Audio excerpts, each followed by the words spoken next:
Dane Coles, it's great to be here in Chicago with you. It's good to be back? Yeah, a little bit. Yeah, obviously there's a few scars from last time, but yeah, it's a pretty cool city. Yeah, looking forward to, I suppose, the rematch in the game of the weekend. You talk about scars from last time. Where does it rank in terms of things that piss you off about your career? Oh, it's right up there. Yeah. Yeah, that one hurt that day in 2016. But mate, that's all part of it. Like, yeah, we just weren't good enough on the day, and that's something you got to live with as an All Black. And yeah, definitely intensified the relationship for over the next 10 years with us. Go and battle, and toe to toe with each other. But yeah, just have to live with it, and a couple of sleepless nights now you're retired that you think about it, but it's all part of it.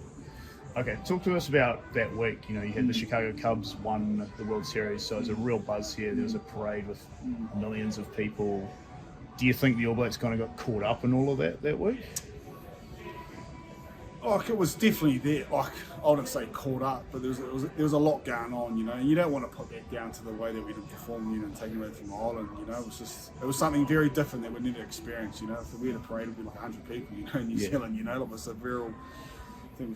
That was never the reason why we just didn't go out and perform, I just felt like there was a lot of emotion in that game. Obviously they lost one of their stars, someone who'd done a lot for Irish rugby, and we started really well. I remember, I think Weiss scored a really good try, and then they just got a roll on, mate, and yeah, we just couldn't quite claw it back. So I wouldn't use that as an excuse. We just weren't good enough on the day, and when you're a professional rugby player, you're there to do a job, and you've got to make sure you can control those distractions, and in the back of your head, that you're there to perform. And not get caught up in little things like that. It's since then. I think the reason why we talk about that game so much is kind of what's happened since as well, because the All Blacks of New Ireland have played 10 times and it's been split 5 times each, and some pretty significant games as well. And now it became almost overnight this massive rivalry. I mean, even the next game that you played, that one in Dublin, which was like 2 weeks later. Do you have any strong memories of that one and the way that you felt after that? Because I know that was one that I think All Black fans really enjoyed. Well, I think because I was probably involved with most of those 10 times since, or maybe 9 of them. Always at the back of my head, it'd always take you back to that 16 game.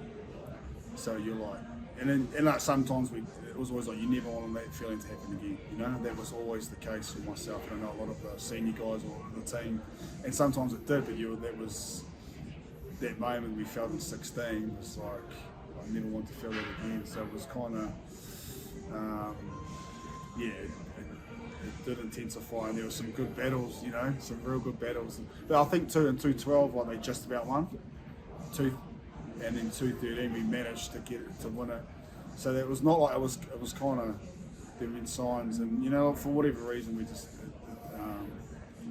we didn't get the win. But yeah, it made the next, I suppose, 10 years very interesting, and the public and the media built it up, and we knew it was going to be one hell of a battle.